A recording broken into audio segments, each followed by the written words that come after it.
நமஸ்காரம். நல்ல வேளையாக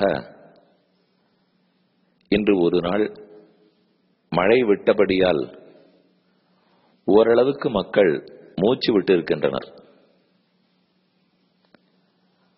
அடியேன் பல உபன்யாசங்களில் மழை வேணும் என்பதற்காக விராட பர்வத்தை பாராயணம் செய்தும் திருப்பாவையிலிருந்து ஆழிமழை கண்ணா என்னும் பாட்டை மீண்டும் மீண்டும் பக்தர்களோடு சேர்ந்தும் கூறியிருக்கிறோம். ஆனால் அதற்கெல்லாம் நேர் எதிராக மழை நிற்க வேணும், அதிலிருந்து மக்கள் மீள வேணும் என்பதற்காக தற்போது நாம எல்லாரும் பிரார்த்தனை பண்ணிட்டு இருக்கோம். ஸ்ரீரங்கத்திலிருந்து கூட பல கோயில்களிலும் அந்த இடத்துல நிலைமை சீரடையணும் அப்படிங்கிறதுக்காக அர்ச்சனை, திருமஞ்சனங்கள் என்ற எல்லாரும் அவரவர்கள் பண்ணிட்டு இருக்கா. இது பல்லாண்டுகளாக இப்படி ஒரு மழை பார்த்திராதபடியாலும் நாமும் இந்த நவீன உலகத்தில் பல விஷயங்களுக்கு பழகிவிட்டபடியாலும் இதை திடீர்னு ஏத்துக்க முடியல. இப்ப ராமன் சீதையை தேடி போனார், சுக்ரீவனை கைப்பிடித்தார். சுக்ரீவன் நான் தேடி கொடுக்கிறேன்னு சொன்னார். வாலி வதம் முடிந்தவுடன் மழைக்காலம் வர, அதனால 4 மாசங்கள் கழித்து தேடப் போவோம் என்று ராமன் மால்யவான்கிற மலையில் தங்கியிருந்தார். இதுதான் நம்ம ராமாயணத்துல படிக்கிறோம். ராமன் கடவுள், ஆனால் அவர் கூட மழைக்காலம் வந்து விட்டது, நம்மால தேடுறதுக்கு போக முடியாது, அதனால ஆனானப்பட்ட சீதையே லங்கையில சேரப்பட்டு இருந்தாலும் அப்புறம்தான் தேட போகணும் என்று காத்து கொண்டிருந்திருக்கிறார். அப்ப அந்த நாளிலிருந்தே மழைக்காலத்தில் நம்மால் வழக்கம் போல் எல்லாம் செய்ய முடியாது என்பது இருந்துள்ளது. ஆனா இந்த காலத்தில் இருக்கிற விஞ்ஞான கண்டுபிடிப்புகளாலே 24 மணி நேரமும், வாரத்துக்கு 7 நாட்களும், வருடம் முழுமையும் அனைத்தையுமே நாம் பயன்படுத்த வேண்டும் என்கிற நிலைக்கு பெருக்கும். ஒரு உதாரணத்துக்கு எடுத்துட்டால், அப்பப்போ எலக்ட்ரிசிட்டி ஷட் டவுன் நடக்கிறது. இப்போ ஒரு 2 வருஷத்துக்கு முன்னாடி கூட அதுல ரொம்ப சிரமப்பட்டு இருந்தோம். அந்த மாதிரி பவர் கட் இருக்கும் போதெல்லாம் எல்லாரும் இப்ப இன்வெர்டர் போட்டுக்கொண்டு இல்ல ஜெனரேட்டர் வச்சுட்டு அன்இன்டரப்டடா அந்த பவர் சப்ளை இருந்துட்டு இருக்கணும்னு தான் பார்க்கிறோம். இப்ப சன்னியாசிகள் எல்லாம் சாதுர்மாசியம் என்கிற விரதத்தை அனுஷ்டிப்பார்கள். அப்படின்னா மழைக்காலம் 4 மாதம் வரும்போது எங்கேயும் வெளியே போகாமல் அதை தாங்கள் தவத்தின் பலத்தை உயர்த்தி கொள்ளுவதற்காக பயன்படுத்தினர். ஒரு பக்கம் ஒங்கியும் போகாதனாலே ஒரு இடத்துல இருப்பார், அந்த இடத்துல குழந்து ஜபம் தபசு பண்ணி கொண்டிருந்தால் அப்ப நமக்கு இருக்கிற சகிப்புத்தன்மையும் சக்தியும் வளரப்போகிறது.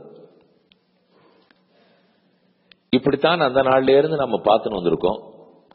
ஆனா தற்போது இன்றைய காலத்தில் எல்லாமே அன்இன்டரப்டடா சப்ளை இருக்கணும் என்பதை நோக்கித்தான் போறோம்.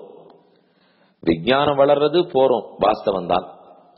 ஆனா அப்ப என்ன ஆயிடுறதுனால் எதுவுமே இல்லாம நம்மால சமாளிச்சுக்க முடியாத போயிடுறது.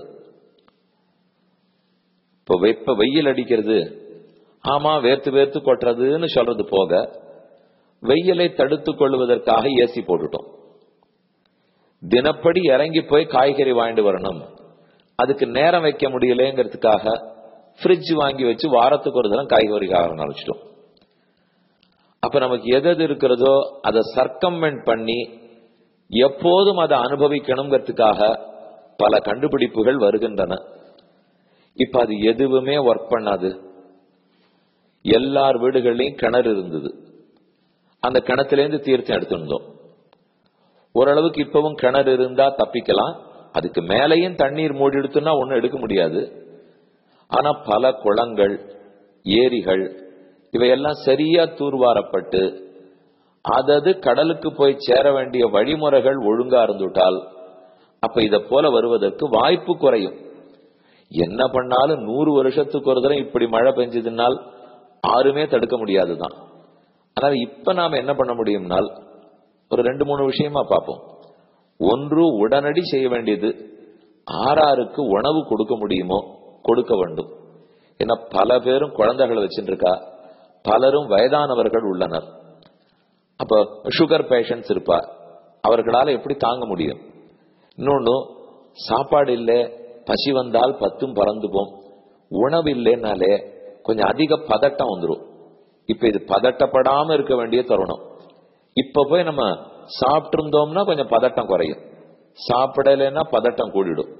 அதனால அவரவர்கள் பக்கத்துல ஆறு இருக்கிறார்களோ தங்கள் வீட்டில் இருக்கிற உணவை பகிர்ந்திருப்போம். ஒரு வாரம் கழிச்சு தீந்து போயிடுமே, இத போய் நாம கொடுத்துட்டான்னு நினைக்க வேண்டாம்.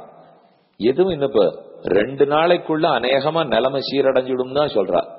அதனால நம்ம 3வது நாள் 4வது நாள் நம்ம வீட்டு சாப்பாட்டுக்கு வேணும், அதனால அடுத்தவருக்கு கொடுத்துட முடியாதுன்னு நினைச்சுக்க வேண்டாம். நம்ம வீட்டுக்கு வேண்டியதை 2 நாளைக்கு வச்சுப்போம், தானே 2 நாள்ல நிலைமை சீரடையும். இன்னைக்கு இன்னொருத்தருக்கு சாப்பாடு முக்கியம் இல்லையா? அதே போல அடுத்தது ஆங்காங்கு நோய் பரவக்கூடிய வாய்ப்புங்கிறா.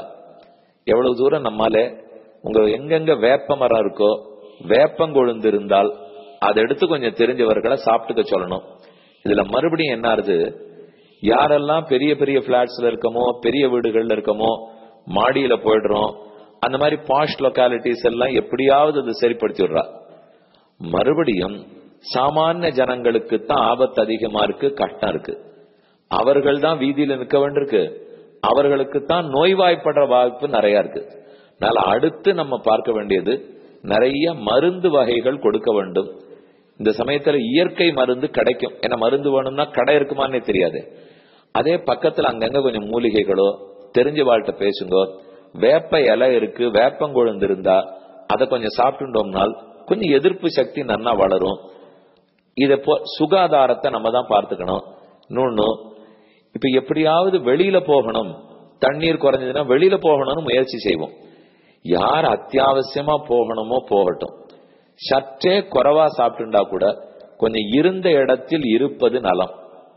வெளியில எல்லாம் போனா எங்க சிப்பிப்போம் எங்கன்றது தெரியாது. அதிகமா தண்ணீர் சூழ்ந்த இடத்துல இருந்து வெளியில போயிடணும், அது வாஸ்தவம். ஆனா எங்க தண்ணீர் சூழ்ந்துக்கலையோ, வெளியில ஒரு இடத்துல தண்ணீர் இருக்குன்னா அதை சரிப்படுத்திட்டு நம்ம வெளியில போனோம்னு பாக்குறத விட, இப்ப வீடு நம்ம வீட்டுல தண்ணி இல்லை, கீழே தெருல இல்லைன்னு சொன்னால் அதோட கொஞ்சம் சேஃபா இருக்கிறது நல்லது. நாமும் வெளியில போய் குழப்பத்தை விளைக்க வேண்டாம். நான் அங்கங்க இருக்கிறவாளுக்கு தான் அவரவர்களுடைய கஷ்டம் தெரியும். நாம எங்கிருந்து உட்காந்து எது பேசியும் பிரயோஜனம் இல்லை. நம்மால் ஆனது ஒரு 10 பேருக்கான உணவு கொடுக்க முடிஞ்சுதா, நம்ம கிட்ட ஏதான ட்ரெஸ் போக்குவரத்து இருந்ததுனால் அதை யாருக்கான 4 பேருக்கு கொடுக்க முடியுமா? நம்ம வீட்டுல வேணும்னா யாரையான தங்க வச்சுக்கலாமா?